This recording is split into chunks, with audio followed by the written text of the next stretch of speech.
వ్యాధి బలహీనత వేధించెను, మరణ భయము చేత కృంగిపోతిని.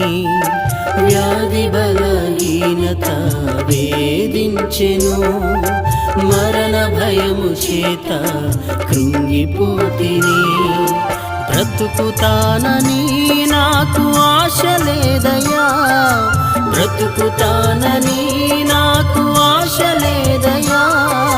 పునర్జన్మనిచ్చి నన్ను బ్రతికించినావయ్యా, పునర్జన్మనిచ్చి